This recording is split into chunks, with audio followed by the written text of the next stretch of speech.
brought to you by Agilus Diagnostics. Health test की बात आती है तो मैं भरोसा करता हूँ India largest diagnostics company Agilus diagnostics. खुद को टेस्ट करते रहो। तो आदाब, नमस्कार, गुड इवनिंग, सत श्री अकाल। एक बार फिर आप तमाम लोगों का स्वागत है क्राइम तक की कहानी के इस एपिसोड में। उम्मीद है पूरी फैमिली अच्छी होगी, अपना और अपनों का ख्याल रख रही होगी। आज 26/11 है। मुंबई में वही आतंकी हमला जिसे आज भी हम लोग याद करते हैं। वो पल, वो सारी चीज़ें हम लोग कभी भुला नहीं पाएंगे। मुंबई के सीने पर जो जख्म उस दिन लगा था, मुझे याद है हम सभी मुंबई में और उस चीज़ों को कवर कर रहे थे। तो आज 26/11 वही तारीख है, तो मुझे लगा आप लोगों के साथ इसे याद करना चाहिए। अब आते हैं आज की कहानी के ऊपर। ये कहानी एक ऐसी लड़की की है जिसका सपना था कि वो फौज में जाए, आर्मी ज्वाइन करे, देश की सेवा करे, और इसी सपने को पूरा करने के लिए वो बहुत मेहनत करती है। ये कहानी एक मैक्सिकन लड़की की है। मैक्सिको में जन्म हुआ एक लड़की का जिसका घर वालों ने नाम रखा रामोस। बाद में वो परिवार अमेरिका शिफ्ट हो गया। वो अमेरिका आती है, अमेरिका में पढ़ाई करती है और आखिरकार बचपन के अपने सपने को पूरा करती है। 2001 में उसे अमेरिकी आर्मी में नौकरी मिल जाती है और वो अमेरिकी सेना का एक हिस्सा थी। लेकिन जैसे ही वो आर्मी ज्वाइन करती है, उसके बाद अचानक 9/11 हो जाता है। अमेरिका पर अब तक का सबसे बड़ा आतंकवादी हमला। न्यूयॉर्क के उस ट्विन टावर पर कैसे प्लेन टकराता है। तो 9/11 के फ़ौरन बाद रामोस की भी किस्मत बदल जाती है। उसे फ़ौरन इराक भेज दिया जाता है। इराक में उसको पोस्टिंग दे दी जाती है। अब वो इराक पहुंचती है क्योंकि 9/11 के तार बहुत सारे अलकायदा और सारे इन चीज़ों से जुड़े हुए थे, तो इसीलिए अलग अलग पोस्टिंग हुई। तो रामोस भी इराक पहुंची। इराक में वो 7 सालों तक नौकरी करती रही, मतलब सेना में रही। 2008 में वो वापस अमेरिका आती है और फिर सेना से इस्तीफ़ा दे देती है क्योंकि उसे लगा था कि अब कुछ वो पढ़ाई करेगी। अब वो अमेरिका में अपनी माँ के साथ रहा करती थी। उसने यूनिवर्सिटी में एडमिशन लिया और जस्टिस एंड कानून, इसके ऊपर, सिस्टम के ऊपर उसने पढ़ाई शुरू कर दी। 2008 में उसने छोड़ा था और फिर पढ़ाई लिखाई शुरू की। इसी दौरान में हुआ ये कि रामोस की माँ की मौत हो गई। पढ़ाई पूरी कर चुकी थी। अब माँ की मौत के बाद उसके ऊपर बहुत सारी जिम्मेदारी आ गई, क्या करे। तो उसने फिर शहर बदला और कैलिफोर्निया के ऑरेंज, एक छोटा सा शहर, वहाँ पहुँचती है। अब वहाँ एक किराए का घर ढूंढती है, लेकिन इतने पैसे नहीं थे क्योंकि वो खुद एक स्टूडेंट थी। तो उसे लगा कि एक कोई रूम पार्टनर मिल जाए जो किराया शेयर कर ले, उसके साथ रह लेंगे। उसने सर्च करना शुरू किया और आखिरकार जब उसने सोशल मीडिया पर और बाकी जगहों पर देखा तो देखा कि एक और शख्स है जो एक रूम पार्टनर ढूंढ रहा है। उसने उसका प्रोफाइल देखा, उसका नाम जॉय था। जॉय साउथ कोरिया का रहने वाला, उम्र करीब उसकी 55 साल थी, जबकि रामोस की उम्र करीब, जब ये ढूंढ रही थी तब उसकी उम्र लगभग 35 से 40 साल के दरमियान हो गई थी। तो उसने जॉय का बायोडाटा देखा और देखा, उसे लगा कि आदमी ठीक है, कम बोलता है, इसके बहुत ज़्यादा फ्रेंड सर्किल भी नहीं है और रेंट भी शेयर करना है। तो उसे लगा कि ऐसे ही शांत इंसान चाहिए। तो फिर वो जॉय से मिलती है और उसकी एक सिस्टर भी थी रामोस की। तो अपने सिस्टर के साथ जाकर जॉय से मिलती है, बातचीत करती है तो उसे अंदाज़ा होता है कि आदमी सही है, ढंग का है, बड़ा शरीफ है और अपने आप में गुमसुम रहता है, ज़्यादा किसी से साथ बातचीत करता नहीं है। इसके बाद वो रहने को तैयार हो जाती है। वो किराए का एक घर लेते हैं और आधा आधा किराया दोनों बांट लेते हैं। तब रामोस और जॉय एक साथ रहते हैं। इस दौरान में कई बार उसकी सिस्टर आती है, कुछ फैमिली फ्रेंड आते हैं। रामोस वो उनसे भी मिलता है, हर एक से मिलता है। धीरे धीरे रामोस की सिस्टर से भी उसकी दोस्ती होती है और रामोस भी अब उसको एक दोस्त की तरह मानने लगती है। उसे लगता है ये शख्स ठीक है। लेकिन इसी दौरान होता ये है कि अचानक जॉय को रामोस से इश्क हो जाता है, एक तरफा इश्क। अब वो रामोस, उससे जुड़ी हुई सारी जानकारी, उससे बहन से मिलना, उसके दोस्तों से मिलना, उनके बारे में जानकारी हासिल करना, ये सब शुरू कर देता है। लेकिन रामोस को भी हल्की सी भी भनक नहीं है कि उसका रूममेट, उसका रूम पार्टनर, जो उम्र में उससे बहुत बड़ा है और वो उससे इश्क करने लगा है।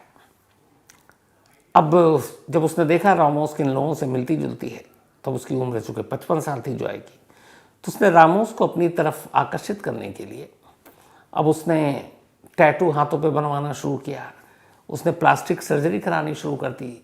अराउंड $10,000 सिर्फ उसने अपने गेटअप को चेंज कराने पर खर्च कर दिया। कई बार रामोस देख उसको हंसती भी कि आप ये क्या से क्या होते जा रहे हो, लेकिन उसे पता ही नहीं था कि ये सब कुछ वो उसी के लिए कर रहा है। तो उसने अपना रंग रूप सब कुछ निखारने की कोशिश की, टैटू बनवाए, किसी तरह से भी वो रामोस का दिल जीतना चाहता था। लेकिन रामोस के मन में सिवाय दोस्ती को और कुछ था नहीं। धीरे धीरे वक्त बीता और जॉय को लगा बहुत पैसे खर्च कर दिए, लेकिन वो ध्यान नहीं दे रही है, कुछ तो गड़बड़ है। फिर एक रोज़ उसने हिम्मत की और उसने रामोस की बहन को फ़ोन किया और कहा कि देखो, मैं तुम्हारी बहन से प्यार करता हूँ, मैं शादी करना चाहता हूँ। रामोस की बहन ये सुनकर हैरान रह गई। उसने कहा कि मेरी सिस्टर तो आपको एक दोस्त मानती है और उसके मन में या उसके दिल में आपके लिए ऐसी कोई भावना ही नहीं। फिर वो कहता अच्छा ठीक है, चलो मैं देखता हूँ, फ़ोन रख देता है। बात आई गई हो गई। इसके बाद अचानक 3 मई 2013 की तारीख आती है।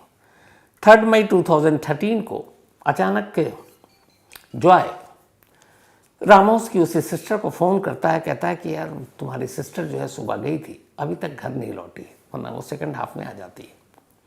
तो उसने कहा किसी अपने फ्रेंड के साथ घूमने गई होगी, लौट आएगी। तो उसने भी कहा ठीक है, टेंशन क्या लेना। बट 3 मई से 4 मई की सुबह हो गई। सिस्टर ने वापस फ़ोन किया, पता चला कि वो तो घर ही नहीं लौटी। अब बहन को फिक्र हुई, वो फ़ौरन पुलिस को फ़ोन करती है और बताती है कि उसकी सिस्टर गायब है। और फिर वो जॉय के बारे में बताती है। इधर जॉय भी पुलिस स्टेशन जाता है, वो 911 इमरजेंसी नंबर पे भी कॉल करता है, कहता है कि वो रामोस गायब है 3 मई से ही। अब पुलिस आती है, सबसे पहले उसे अपार्टमेंट में आती है, अपार्टमेंट के सीसीटीवी कैमरे को खंगालती है। जब सीसीटीवी कैमरा खंगालती है तो देखती है कि 3 मई को, 2 मई को आखिरी बार जो वो कैमरे में जहाँ पे वो किराए पे रहती थी, उसकी जो ऑफिस है जहाँ वो रेंट वेंट भरते हैं, शायद लाइजनिंग ऑफिस या उसका नाम है कुछ, तो वहाँ पर जाती हुई दिखाई देती है और उसके बाद गायब, लौटते हुए अपार्टमेंट में नहीं दिखती है। तब ये हुआ कि पुलिस ने चेक किया तो पता चला कि हाँ, उस दिन उसने रेंट देने के लिए आई थी और उसके बाद से लापता। अब इधर रामोस की सिस्टर भी पहुंच चुकी, वहाँ पूछताछ चल रही है। अब चूंकि रूम पार्टनर जॉय, तो पुलिस ने उसी से कहानी पूछनी शुरू की। तो फिर वो 2 कहानियाँ सुनाता है। कहता है कि असल में मेरी बीच में अभी लड़ाई हुई थी रामोस से, और उसकी वजह ये थी रामोस से कि मैं कुछ रेंट पे नहीं कर पाया था। तो उसने कहा या तो पे करो या फिर हम अलग हो जाते हैं, कमरा छोड़ देते हैं। तो मैंने उससे कहा था मैं दे दूंगा, इस बात पे झगड़ा हुआ। तो ये जब कहानी सुनाने लगा तो पुलिस ने अचानक देखा उसके हाथ पर कुछ खरोंच के निशान हैं। पुलिस ने पूछा ये क्या है। उसने कहा मैं अपार्टमेंट के पीछे पौधे वौधे लगा रहा था, उसी में कुछ कटीले दरख्त थे, पौधे, वो मेरे हाथ को चुभ गया और उससे ये खरोंच आ गई। पुलिस ने कहा खैर ठीक है। अब इसके बाद पुलिस अपनी तफ्तीश में लग गई, लेकिन रामोस का कोई सुराग नहीं मिल रहा है। इसी पूछताछ के दौरान अब रामोस के सिस्टर अपनी बहन के बारे में पुलिस को बताती है कि एक रोज़ जॉय ने फ़ोन किया था और कहा था मैं तुम्हारी बहन से प्यार करता हूँ। अब जब पुलिस ने ये सुना तो पुलिस को लगा कि कुछ तो गड़बड़ है और जॉय कुछ ना कुछ जानता है जो छुपा रहा है, और उसके हाथ पर वो खरोच के निशान अब भी पुलिस को बेचैन कर रहे थे। तो पुलिस ने अपने जासूस लगा दिए कि 24 घंटे ये अपार्टमेंट के अंदर जाए, बाहर जाए, क्या करे देखो।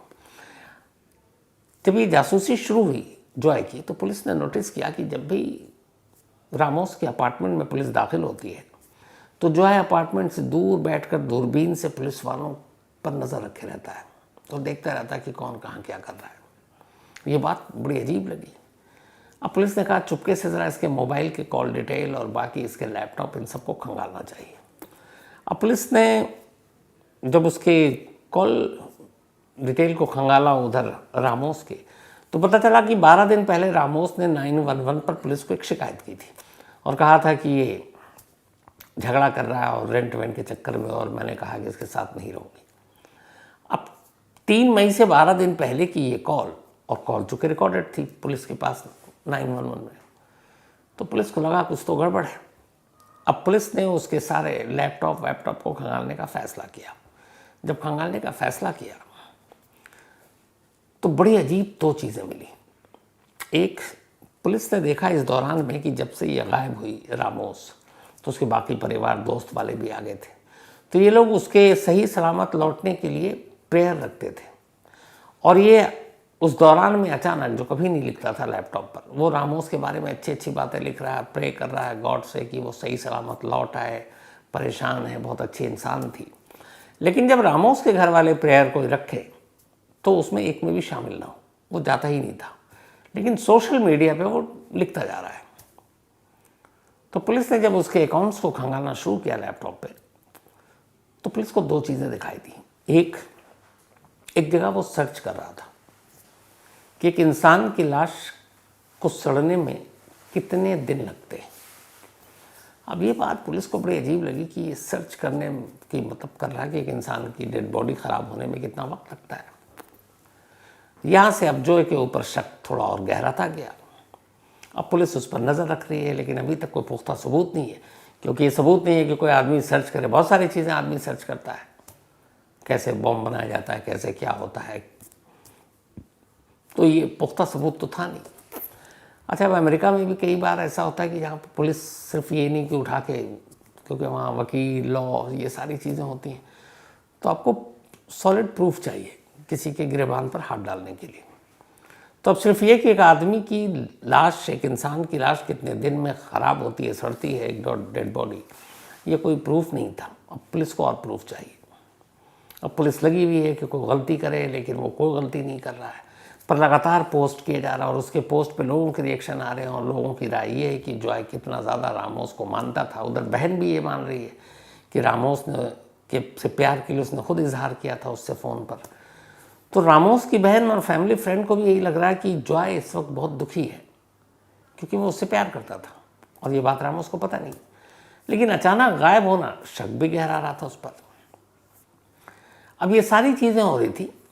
अचानक एक रोज़ पुलिस ने पहले ही हाथ में था लेकिन अनदेखा कर रखा था, उसके मोबाइल पर जब गई तो उसके जो गूगल मैप होता है, हर मोबाइल पे लोगों के होता है, उस गूगल मैप के जब हिस्ट्री में गई तो उन्होंने देखा कि इस गूगल मैप के ज़रिए इसी अपार्टमेंट से दूर एक ऊंचाई पहाड़ी जैसा इलाका है, वहाँ झाड़ियाँ हैं, जंगल जैसा सुनसान, और उसी झाड़ी और जंगल में एक ख़ास पेड़ है, उस पेड़ को जूम करके देखा गया था। बस इतनी सी वो सारी चीज़ें थी, और फिर उसको हिस्ट्री से डिलीट कर दिया गया। लेकिन वो कहीं ना कहीं जाकर रुक मिला तो उसको रिट्रीट किया गया, और उस जो गूगल मैप में जिस जगह को देखा, अब वो जगह की तस्वीर पुलिस के पास थी। इधर लगभग दिन बीतते जा रहे थे और अभी तक कुछ पता नहीं चला था कि रामोस है कहाँ। तो 3 मई से लगभग 14 दिन बीत चुके थे।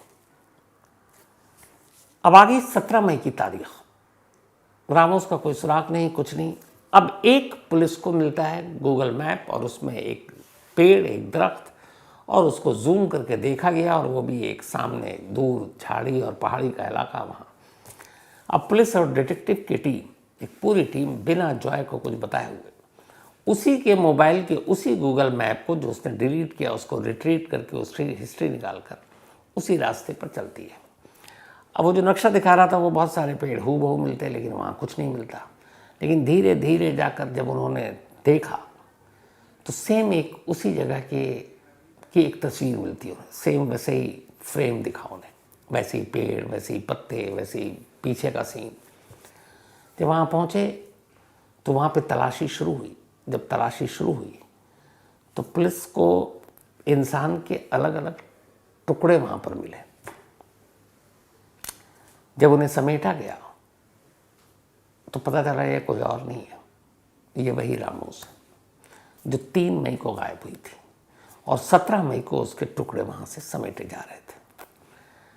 कुल 14 दिन तक लाश के टुकड़े वहाँ थे, कुछ जानवरों ने शायद खा लिए, और एक इंसान की लाश को ख़राब होने में कितना वक्त लगता है वो जो सर्च किया था वो उसी के लिए था।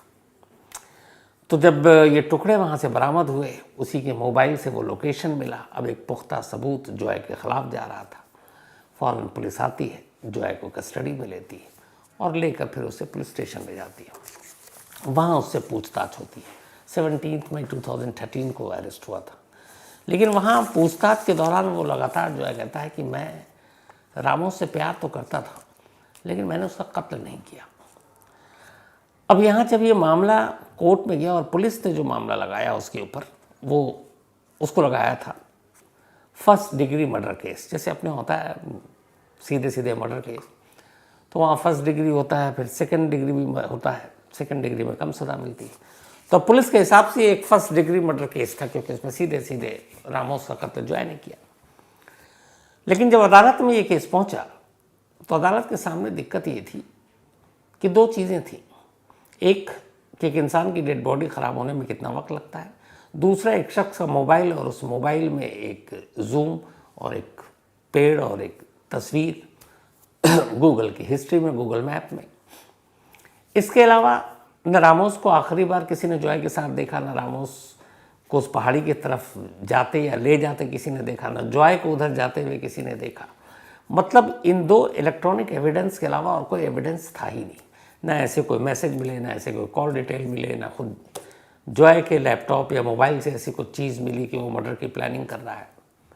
तो वहाँ बहस इस बात पर हो रही थी कि क्या एक आदमी अगर सर्च करता है कि एक इंसान की डेड बॉडी कितने दिनों में ख़राब हो सकती है, तो क्या वो कातिल उसको माना जाए सिर्फ इस एक लाइन पर? या एक शख्स अगर किसी चीज़ को गूगल मैप पे देख रहा है तो क्या वो डेड बॉडी को ठिकाने लगाने के लिए देख रहा है? और भी चीज़ें हो सकती हैं। आपको पता है अदालतों में वकील कैसे खेलते हैं। तब इन सारी चीज़ों को लेकर बातें शुरू हो गई और बहस चली। जब बहस हुई तो फिर अदालत ने भी कहा कि देखो डायरेक्ट एविडेंस कोई नहीं है, इसलिए पहले तो ये कि फर्स्ट डिग्री मर्डर केस ये बनेगा नहीं, ये बनेगा सेकंड डिग्री मर्डर केस जिसमें कम सज़ा होती है। और फिर सेकंड डिग्री मर्डर केस अदालत ने बनाया। उसके बाद बहस चलती रही और आखिरकार जुलाई 2014 में 13 में वो अरेस्ट हुआ था, साल भर के अंदर। 17 मई 2013 को अरेस्ट हुआ जो है, और जुलाई 2014 में कोर्ट ने सेकंड डिग्री मर्डर केस का उसको मुजरिम मानते हुए 15 साल की सज़ा सुनाई, 15 ईयर्स। अगर फर्स्ट डिग्री होता तो हो सकता था 30, 40, 50 ईयर्स होते। लेकिन जब अदालत ने जुलाई 2014 में फैसला सुनाया तो जॉय इस फैसले के वक्त कोर्ट रूम में मौजूद था और वो लगातार कह रहा था कि हाँ मैंने इश्क तो किया, लेकिन मैं रामोस का कातिल नहीं। और ये अदालत, ये पुलिस, ये सब गलत है। और उसने बाकायदा चैलेंज किया कि एक रोज़ सच ज़रूर सामने आएगा, और वो सच ये है कि कातिल मैं नहीं हूँ, कत्ल किसी और ने किया है। ये बार बार उसकी दलील थी, लेकिन उसके बावजूद उसे 15 ईयर्स की सज़ा हुई है। अब देखना यही है कि वाकई जॉय जो डंके की चोट पर कोर्ट में कह कर गया कि मैंने प्यार किया, मैं कत्ल कर नहीं सकता हूँ, तो वो सही है या गलत है? क्योंकि इस फैसले के बाद और जो है कि इस चैलेंज को सुनने के बाद बहुत से लोग दो हिस्सों में बढ़ गए, और उनका कहना कि अगर इन दो एविडेंस को छोड़ दे तो जॉय के खिलाफ सीधा कोई सबूत नहीं है कि उसने रामोस का कत्ल किया है। लेकिन इसके अलावा अभी तक और कोई सबूत मिला नहीं। 2014 में ये फैसला सुनाया गया था, 10 साल तो हो चुके हैं, और 10 साल के बाद अब 5 साल और बचे हैं, यानी 2029 में जॉय जेल से रिहा हो जाएगा। अब देखना ये कि 2029 से पहले क्या कोई नया क्लू आता है, या 2029 के बाद जेल से बाहर आने के बाद जॉय इसमें कुछ नया बताता है, ये आने वाला वक्त बताएगा। लेकिन ये वो केस था जिसे दो चीज़ों ने खोला था बकौल पुलिस। अब वो कितना सच कितना झूठ कुछ नहीं कहा जा सकता। तो कहानी में आज इतना ही, लेकिन कहानी ख़त्म करूँ उससे पहले वही अपना सिलसिला। आज राहुल श्रीवास्तव और सौरभ श्रीवास्तव। तो राहुल श्रीवास्तव और सौरभ श्रीवास्तव ये दोनों भाई हैं, लेकिन ट्विंस नहीं है, जुड़वा नहीं है। दोनों की उम्र में 2 साल का गैप है, लेकिन दोनों रियल ब्रदर हैं। और कमाल ये है कि बर्थडे एक ही दिन है। तो ट्विंस वालों के तो एक दिन होते हैं, समझ में आता है, लेकिन राहुल एंड सौरभ बहुत, तुम दोनों लकी यार कि दोनों भाई एक ही तारीख में पैदा हुए। तो हैप्पी बर्थडे राहुल तुम्हें भी, सौरभ तुम्हें भी, एंड गॉड ब्लेस यू, हमेशा अच्छे रहो तुम लोग। साथ ही सौरानसी बल्कि नाम गलत लिख दिया गया है, स्वरांगी, इनका भी आज जन्मदिन है। तो हैप्पी बर्थडे स्वरांगी, और ये महेश गोसावी की बिटिया है। और स्वरांगी, तुम्हारी जितनी तारीफ करूं कम है, जो तुम्हारे पापा ने लिखा है, प्राउड ऑफ यू। शिखा तोमर, इनका भी आज जन्मदिन है, तो हैप्पी बर्थडे शिखा। और ये सुशांत की सिस्टर है। साथ ही सुधांशु कुलश्रेष्ठ का भी जन्मदिन, तो हैप्पी बर्थडे सुधांशु। और ये भेजा है शुभम कुलश्रेष्ठ ने। गायत्री जी का भी बर्थडे है, तो हैप्पी बर्थडे गायत्री जी। और ये ईश्वर बमानिया जी की पत्नी है और तक्ष इनके बेटे हैं, दमन एंड दीव में रहते हैं, तो गायत्री जी हैप्पी बर्थडे। मधुरिमा सिकरवार, इनका भी आज बर्थडे है, तो हैप्पी बर्थडे मधुरिमा जी। और ये भेजा है सुरेंद्र सिंह चौधरी जी ने, उनकी पत्नी है सुरेंद्र जी की माधवी माँ। इसके अलावा रिया पाल, इनका भी आज बर्थडे है, तो हैप्पी बर्थडे रिया। और ये भेजा है रामपाल जी ने, रामपाल जी की बेटियां हैं रिया और साथ ही संजय यादव। साथ ही वर्षा साहू का भी बर्थडे है, तो हैप्पी बर्थडे वर्षा। हेमंत, जितेंद्र, राहुल, तरुण, दीपक, मिस्ट्री और बंटू, इन सभी ने भेजा है। इसके अलावा अंश कश्यप, इनका भी आज बर्थडे है, तो हैप्पी बर्थडे अंश।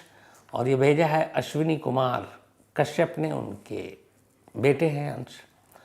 और ये एक नाम जो ऊपर बोला था मधुरिमा है, वो सिकरवार। साथ ही आज वैशाली सिंह एंड संदीप सिंह, इन दोनों की मैरिज एनिवर्सरी है, तो आप दोनों को बहुत बहुत बधाई। इसी के साथ कहानी में आज इतना ही। अब आपसे मुलाकात होगी कल रात 9 बजे किसी नई कहानी के साथ। तब तक अपना और अपनों का ख्याल रखिएगा। Thank you very much.